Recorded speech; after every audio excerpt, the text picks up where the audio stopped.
We got like 5 minutes remaining. They're gonna do an introductory speech, or not an introductory speech, they're gonna intro me, they're gonna intro the moderator's gonna intro me. I'm gonna go out there, we're gonna flip it over. We're gonna flip it over to the regular live stream. You'll see us on the regular live stream, and then after that, we'll say our goodbyes and we'll peace out, and then we'll do the CBC interview and Q&A with the student fans. So, excited for all of that. There will be a Q&A portion. Most of it is going to be Q&A. There's like a small, brief introductory speech where I'll come in, you know, and paraphrase a bunch of quotes from much more intelligent people than myself and butcher them and slaughter them. And then talk about how American dominance is not necessarily great for Canada, nor is it great for even the American working class, and that as the world struggles to find an alternative, I think there are some countries that have focused on their own personal development. Countries, of course, I'm referencing to, such as China. And I'll talk about how I think middle powers, as Mark Carney referenced Canada and many others, have a unique opportunity to go against American hegemony in this moment, not as simply an act of defiance against anti-imperialism, but an act of sovereignty in order to maintain national sovereignty, in order to maintain their cultures, in order to make sure that their citizens don't get the worst end of the bargain, as they have been consistently with American international trade engineering. There are numerous initiatives that are at play right now, whether it be the BRICS nations, but the EU could be a very strong contender as a powerful bloc on its own against the American hegemony. And I think now is the time for self-preservation for these middle powers.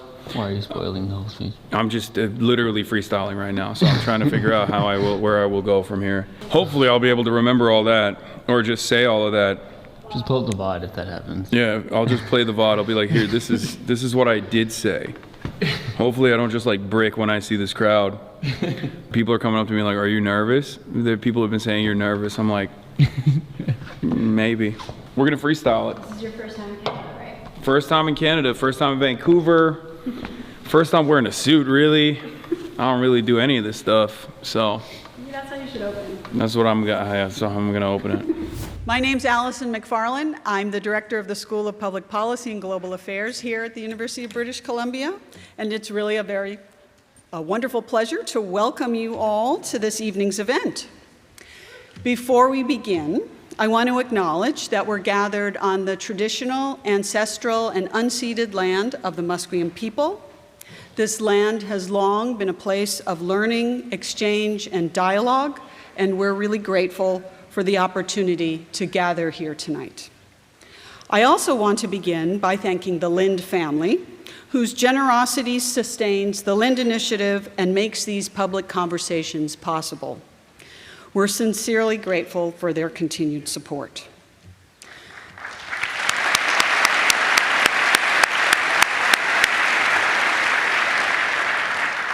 So, for those of you who've joined us before, welcome back. For those of you who are here for the first time, welcome. The Lind Initiative brings together diverse public thinkers to engage with the most pressing political and social questions of our time. One of the defining features of the initiative is its role as a public forum for serious, open inquiry. It's a space where complex ideas can be explored and debated in public, a space where perspectives are tested, challenged, and interrogated thoughtfully. The purpose of this series is not to deliver settled conclusions, but to create a space for careful, critical examination.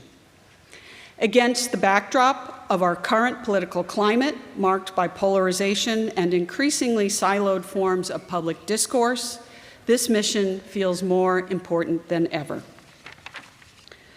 It's important to be clear about the role of this initiative. We're not here to endorse any speaker's views. We're here to convene conversations with the voices who are shaping public debate. And in that spirit, I hope over this evening and this series, more broadly, you hear something you disagree with.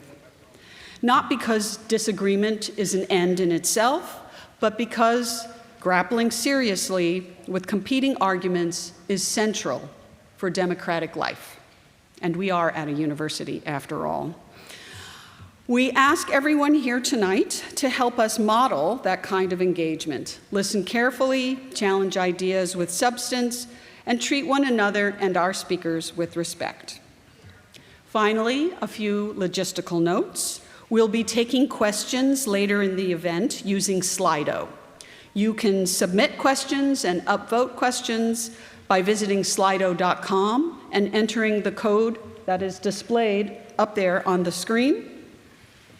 And as always, a reminder to silence your cell phones. It's now my pleasure to introduce our moderator for this evening, Dr. Nojang Khatami.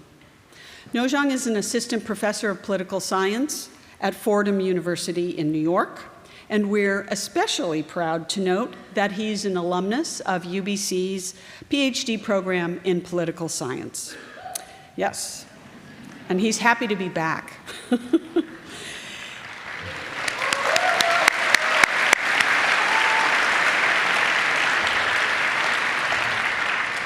His research focuses on democratic theory, resistance, literature, and revolution, and his forthcoming book project examines dissent against oppressive political structures from Iran to North America.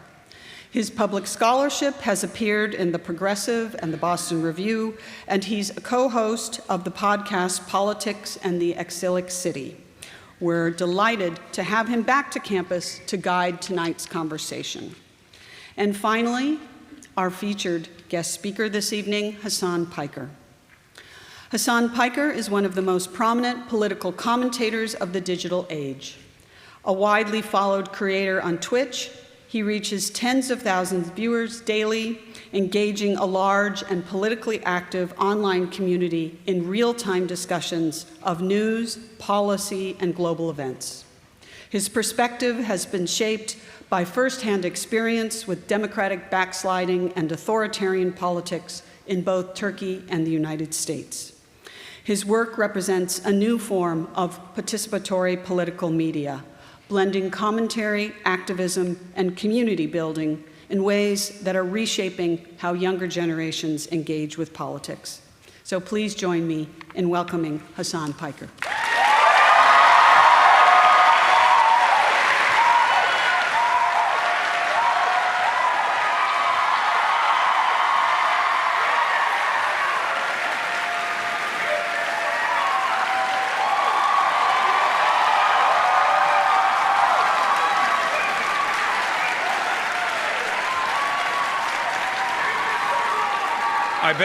I bet Thomas Friedman didn't get that kind of reception.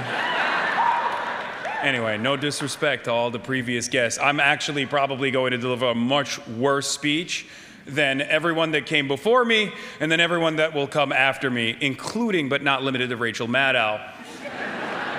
Especially considering that I just found out that I'm sharing a stage in a program with Thomas Friedman and Rachel Maddow approximately 10 minutes before I got out of the car. And I walked in, and they told me, "Oh, you have a speech," and I was like, "Oh yeah, you know, like a 2-minute speech, something like that." And they were like, "You signed on for 15 minutes." And I thought to myself, "Well, I done did it again." This is probably like the 20th time that I've done one of these sorts of college speeches where I just come out on stage and start blurting it out, and I have no understanding of what the event is, but I'm gonna try to do my very best. Especially considering that I speak for 8 hours uninterrupted, or usually interrupted with chat. It's not gonna be too difficult, I hope. But today, obviously, we're gonna be talking about one of my favorite subjects to discuss. According to all my naysayers, including the CIJA, I believe. I don't know if they're in the room right now. Sorry, I'm sorry that you guys couldn't stop me from coming to Vancouver.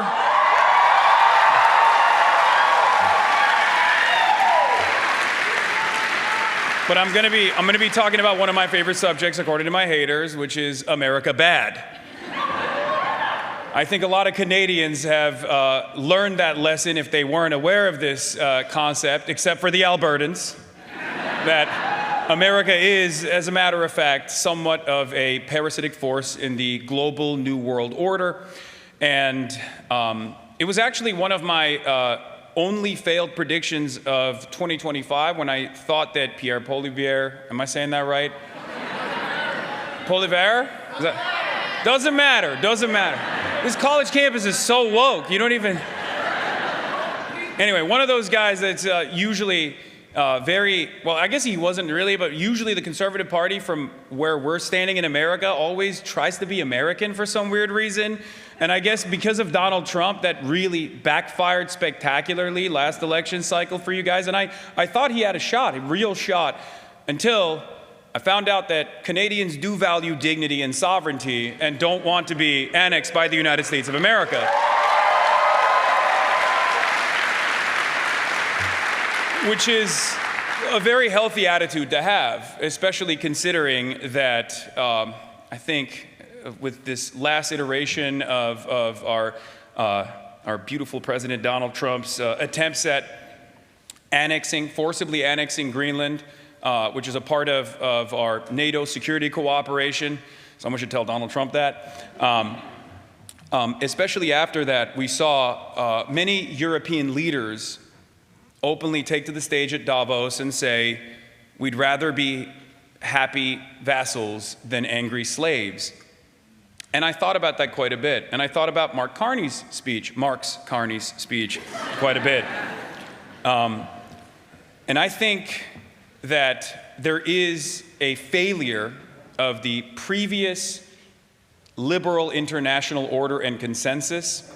And I don't think it's necessarily just Donald Trump, even though we like to talk about him as the harbinger of doom. The reality of the matter is these systems have been collapsing for quite a while. If you're in the third world, if you're in a developing nation, you already know exactly what it's like to be on the receiving end of endless amounts of bloodshed and domination. Now, of course, people of my political background have been talking about this for years. Lenin was one of those people that talked about it quite a bit. Imperialism being an absolute necessity as a global capitalist order, as profit rates have a tendency to decline. And we've seen this endless militarism and endless domination in the global south, in countries that are in the periphery, at the behest of super profits for international capital. But unfortunately now, America's appetite for instability and all of the potential promises of said instability for international capital has put new targets in its crosshairs, as Mark Carney and many others have talked about, middle powers.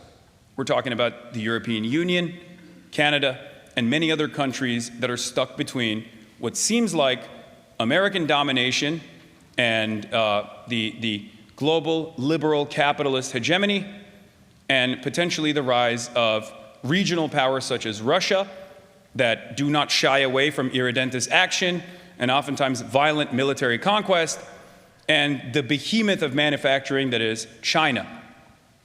Now, as you guys already know, BRICS nations have realized that this bargain of American domination was not always going to work out well for them, and that's the reason why they have sought out alternatives and tried to create different trade agreements and maybe even currency cooperative agreements with China, specifically to, at times, leverage their relationship that they have with the United States of America.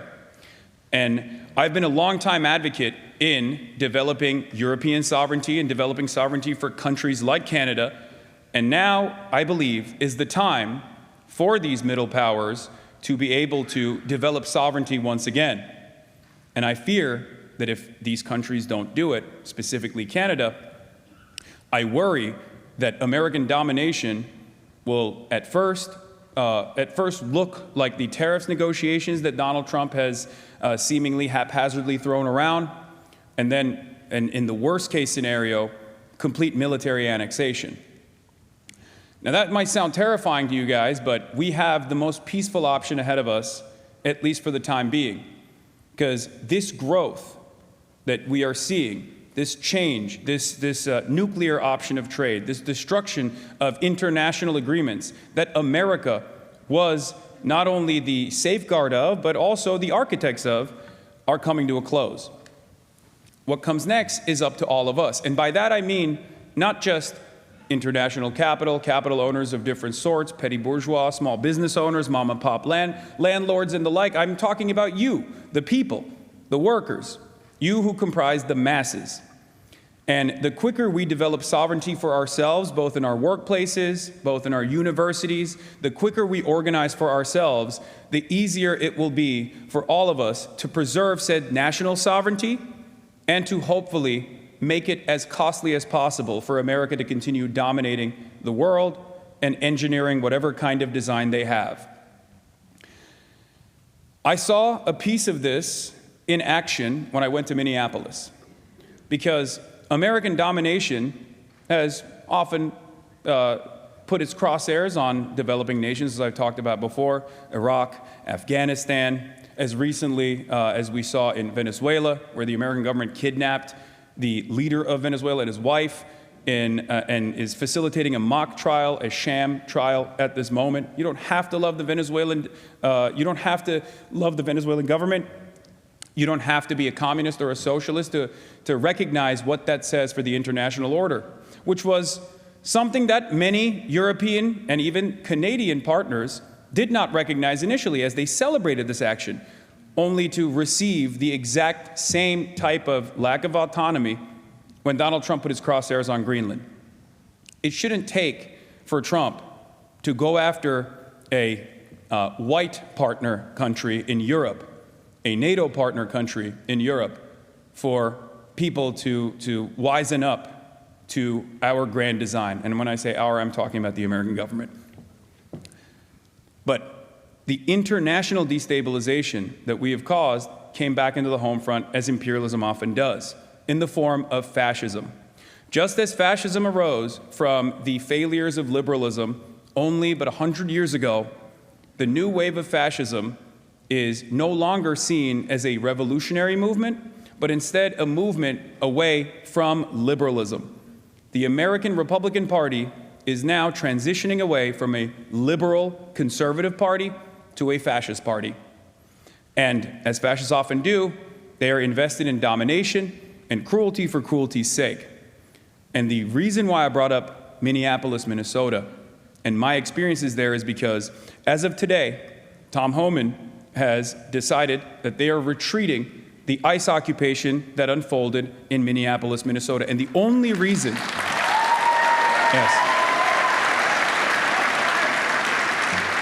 and the only reason that happened was because the people got together, they organized, and they protected their neighbors. And while there was tremendous cruelty, kidnappings taking place on a daily basis, and community defense, and people that got shot and killed like Renee Good and Alex Peretti, rest in power,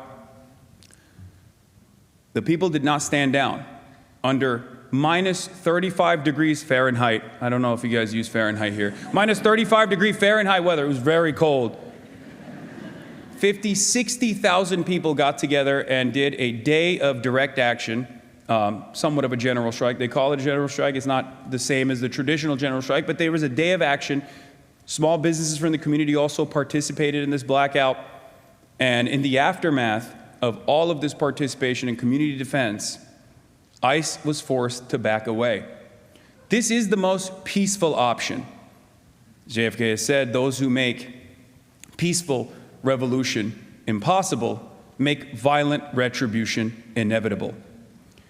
And I fear that violent retribution as the last option, which is why I'm here to talk today to you guys about what it means that the international order is falling apart. The old world is dying. A new world struggles to be born from its ashes. Now is the time for monsters.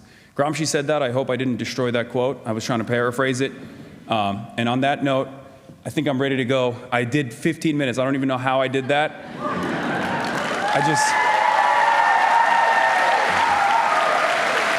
But yeah.